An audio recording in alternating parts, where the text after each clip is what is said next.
Welcome everybody. Now, today I've already shown you the inside of this building, and I just wanted to give you a look at what this building is all about. This is what we call out here, a pole barn, or pole building, I guess. The technical term for these is post-frame buildings, post-frame construction. And what that means is that it's not built like a house. It's not built with a foundation. It doesn't have a subfloor or anything like that. Oftentimes it doesn't have a floor. And the reason they're called pole barns is because barns were really the original version of the post-frame building. Back then, it's pole barns because originally they were made with round poles, made out of the center of a log from wood, from a big tree. But pretty soon they realized that, a squared post was actually a better surface to do that. You could make your angles and straight sides for your building. So they started making them with big posts, and that's what we have here. Ours, I believe, were like 8x8 posts. Your typical fence post is like a 4x4. You can make these out of 4x4, but you'd have to make a smaller building, or you'd have to put a whole lot more posts in. But we use like 8x8, like the biggest kind of posts you have. There's no foundation, there's no subfloor, and again, oftentimes there's no floor. It's descended from a barn. They often had just dirt floor, and they usually didn't have interior walls, or at least not much of an interior wall. You might have a separate section off. We actually do. Our far section over here is a sort of workshop area. For us, though, it's not much of a barn. It's more of a glorified garage with a workshop area.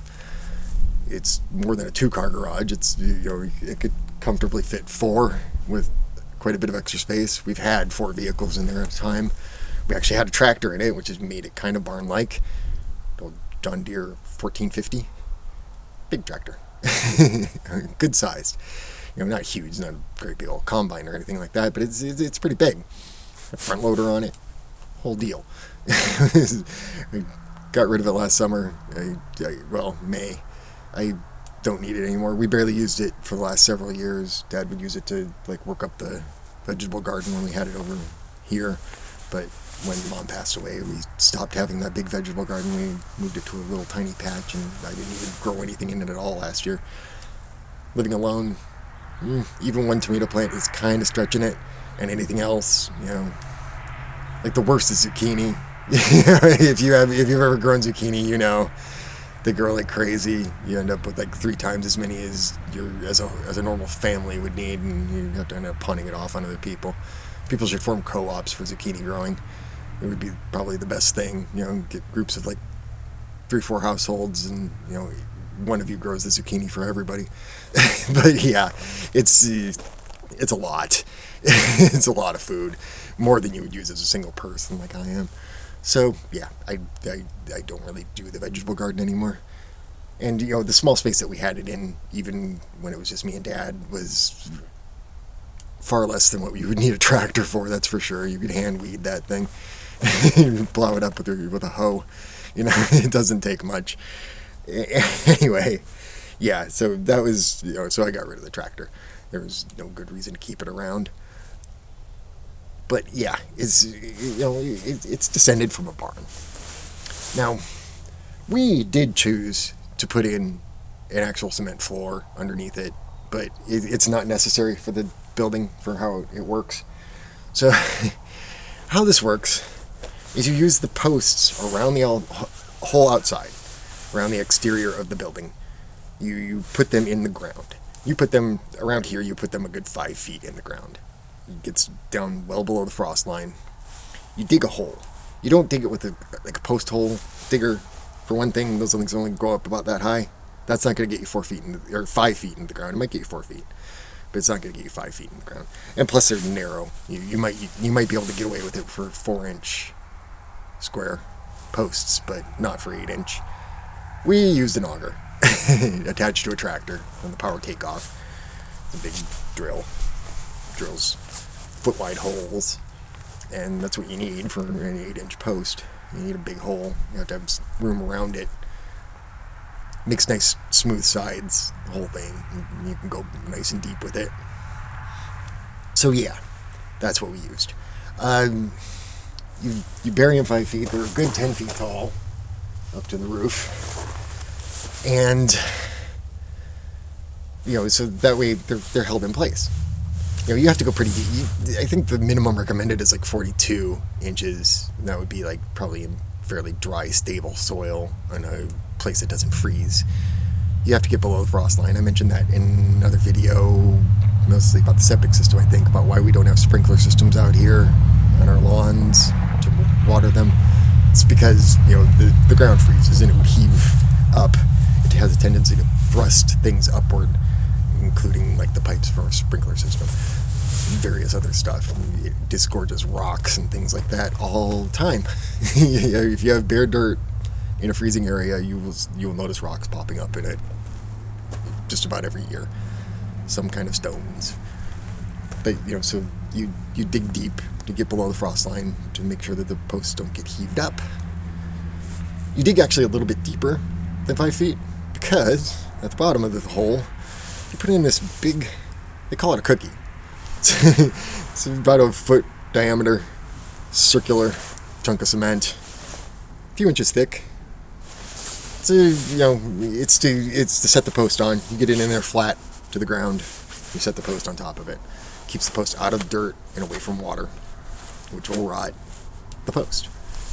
If it's in the dirt, there's bugs, there's water, there's all kinds of things that get in it. That will rot the post. And then your building will collapse, and you don't want that. So yeah, put a cement cookie down there. And then you put in the post. It just sort of sits there and it's wobbling inside the hole. And from there, you set up a string line along the edge. Make sure that the facings are correct, so that they face directly north, south, east, west, or whatever you're looking for. You can go on an angle too, but you have to have them all up close to that line. And everybody, you get at least one person to hold the thing that's straight, another person to check on it with a level, 2 adjacent sides, make sure it's level in two different ways. It is, as long as the post is pretty square, and they generally are, they're very well engineered, you're going to be good. So, then you fill up the remainder of the hole. You can do it with cement, people do, or we used pea stone, pea gravel, little bits of stone, maybe a ½ inch in diameter. They're roughly spherical, but not perfect spheres.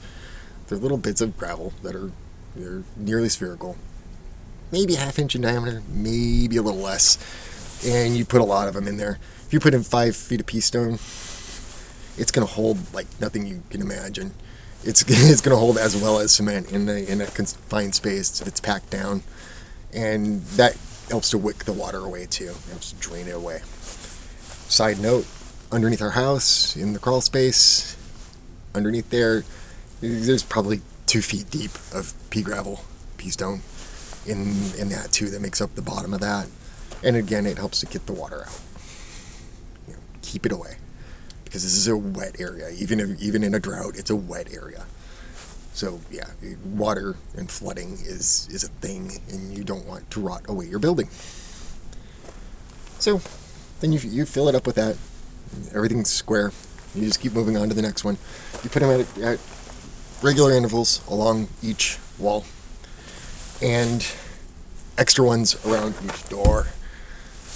You have to reinforce doors. You have to reinforce doors in every kind of construction that you do. There's a reason that they have you stand in doorways in earthquakes, because they are it's a weak point, so you reinforced it a lot, so it becomes the strongest points in your house or door frames.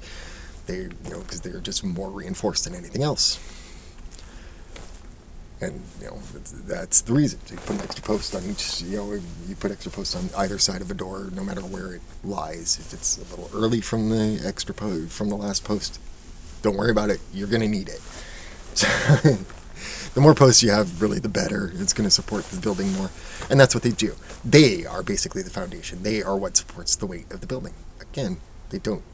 It's the same type of building that they would use to make a barn. A barn is a big structure with not many interior walls to hold up the structure of it. So it has to be held up by the skin, the outside. And that's what the posts do. They're so far into the ground, a third of them is buried underneath the ground. So, they're being held in quite well. And if you did well with your post holes, you're not going to get water in them, and that's going to stop it from rotting away at the bottom. And as long as you keep the roof intact, and I guess the outside exterior, like our final siding here, as long as you keep all that intact, you'll keep the water out, and it'll keep it from rotting away. I mean, old school construction barns around here, there are some that are 100 plus years old. And as long as you maintain them, you can keep them up for a long time. I mean, a wood structure is probably not going to be permanent, especially in this kind of climate, but you can make it last quite a long time as long as you take care to keep it from getting wet and rotted.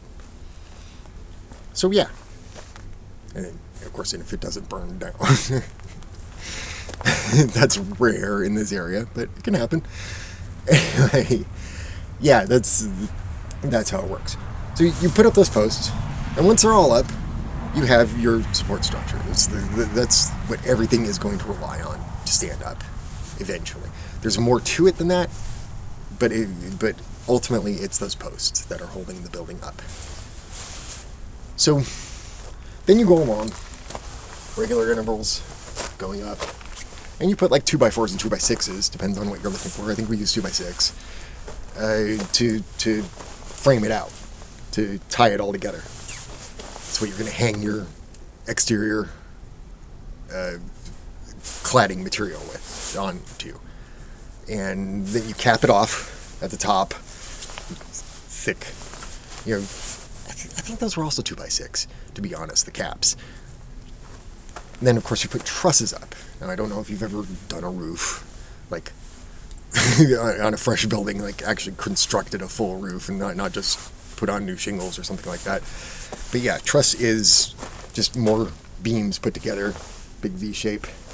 So we have a 412 pitch. That's the most common. Most houses, most buildings now are 412.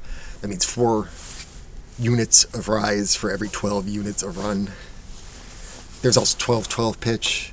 That's like for where it's really, really heavy snowfall. There's buildings like that out here. They're 412 or 12-12 buildings. And yeah, if it was to, when the snowfall was really heavy, it would help, the angle would help it slide off a lot better. But it's really not that snowy all at once around here, usually. So you generally don't have to worry about it. Usually they do a 412 pitch these days. So that's what we have. We have 412. And so, it's a triangle. It goes up like that. There's a cross beam on the bottom of it. Attach it together. And then it has angled beams on the inside to help distribute the weight of the roof along those trusses. And it pushes it toward the edge to where the posts on the side and the side walls and the header boards can hold the thing up. So then you clad it on the outside. Nowadays, usually OSB, oriented strand board. It's little chips of wood that are meshed together in various different directions. And it's tougher. It's probably tougher than even solid sheeting of wood would be, because of all the grain going in every different direction. It's gonna distribute out any weight that goes onto it, any force that goes onto it. It's going to distribute it out much better. It's going to hold up much better. So that's what we use. We use oriented strand board. That's usually what you see when people are cladding buildings now, putting on the outside skin. Then over top of that, you use something like Tyvek. It's a sheeting of polyethylene, spun polyethylene woven into a sheet. Put it all around everything. And that is to help keep out bulk moisture and prevent a lot of airflow going in between. It sort of helps to insulate the outside of the building. It's not like a huge R factor, but it does something. And it helps to keep the elements from rotting out the walls. So yeah, you Tyvek it, then you vinyl side. Well, at least you could side with anything. You're supposed you could paint it too, or put on wood or something like that. But vinyl siding, way to go. Works really well. That keeps out the water quite well too. So once you have the Tyvek on there, you nail that on, by the way. And then slot on, screw on all your. Yeah, actually, you nail siding. That's what we did. I was here building this. Yeah, you nail it. Anyway, try to actually leave it a little bit loose so it doesn't warp. Because otherwise you'll see bends and stuff in it and long runs, especially. But yeah, and it'll rattle a little bit in the wind, but it's fine. It holds on. It's stuck in there in channels and stuck together into pieces. It works. It works just fine.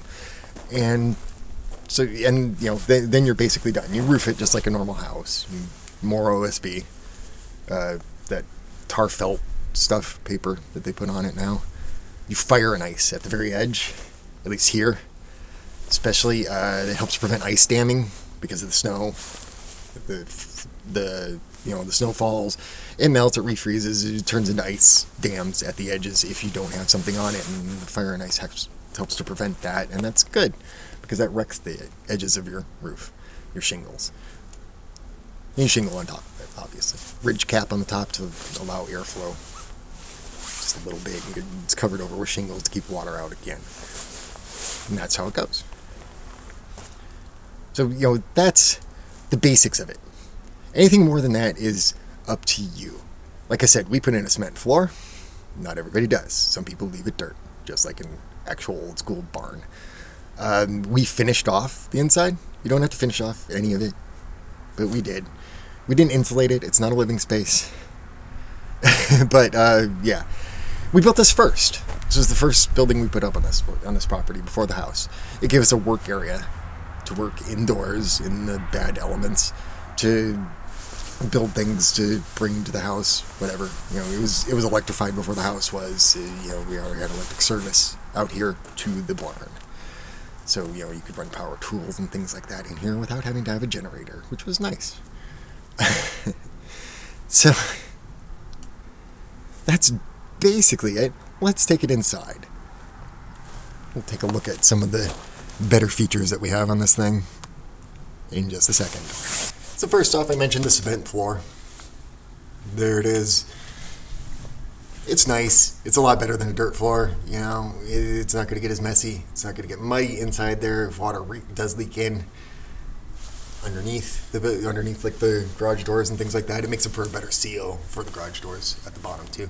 This is a standard garage door. We even have an opener. It works pretty well. This is where I would usually park my Equinox, but I got it out because I drive it around. So, but it's plenty big for that. The tractor was in the very back, toward the very side. There's sliding doors on either side. Big sliding doors. Big enough for a tractor to go in and out. And so, yeah. So, cement floor. So here we are inside. You can see behind me, finished walls, lots of shelving. Dad had a lot of tools and things like that. You need shelving for that. And having finished walls with drywall helped to accommodate attaching that shelving. You could attach it to the bare post or the framework on the one interior wall that we do have that separates out the sections, the main garage type area from the workshop area. But this is where I would usually park my Equinox. I'm using that, and I drive around in it. I go to work in it, so I don't have it in here right now. But yeah, this is where that would go. We used to have, the tractor was right behind me over here, toward the door. You can see the inside of the slider. Right there, that OSB clad thing, that is the inside of the slider. Up top, you see the roof. It's not painted or really finished in any way, it's just bare OSB. But it works. Got an attic up there. Ladder to get into it. So some storage space up there. Things go up there, they're pretty well done for. I did pull a few things out after Dad passed. Some cushions for the couch and things like that. Just to change things up a little bit. But mostly things that have been stored up there have been up there for a long time. My mom's quilting frame has come up and down from up there. At least once. She did make one more quilt before she passed. And so we brought that down for her to do that. But other than that, most things that go up there are up there for good. So yeah, it's a big storage area. It's a giant garage. That's all it is. especially since we finished it all off. It's a very big garage, but that's about all there is to say about it. It's it's something that you have out here that you don't really see in the city unless people are playing farmer, or maybe, and even then, when people play farmer, the city people that play farmer, they usually tend to move out to rural areas so that they can do that. They might move to the exurbs, the places on the fringes of the suburbs and the border of the rural areas, or actually into rural areas if they want to take up a rural type lifestyle. But you might see it in suburban areas if there are horses around. Where we lived in California, there were horse properties, and if you were building a stable, I would build it post frame because you need a big wide interior area for all the stalls for all the horses. So that would be a way to see post frame buildings in the suburbs, at least, kind of on the edges of the city. But yeah, it's out here common. It's a good use of space. If you're gonna have like we had to around here, it seems to be 5 acres. They want you to have in the unincorporated areas in order to accommodate your septic system needs and things like that. You've got space to play with. So a 40 by 24 foot pole barn is an excellent thing to have for your garage and all the other junk that you might have for your cars and your picnic table area, your lawn chairs, your deck chairs, all the things that you might have, lawnmowers, that kind of stuff. You can stuff it in there. So that's it. As always, I thank you for watching. There's all that stuff you can do down there. You can make comments about any kind of post-frame buildings that you might have seen in your life in rural areas or suburbs or wherever you might be. They're not very common in the cities, but maybe you saw one. Maybe you were in something that was a big post-frame structure and didn't even realize it. That's what these big empty spaces are. if you've got a large enclosed space without a lot of interior walls, it's probably post-frame because it's got to have something to hold up all that building and all that roof. So yeah, likely what it is. Unless you saw large column beams in there, like in a grocery store or something like that. But yeah, that's how it is. Anyway, I hope that you all have the best possible day that you can have, and I will see you soon. Take care.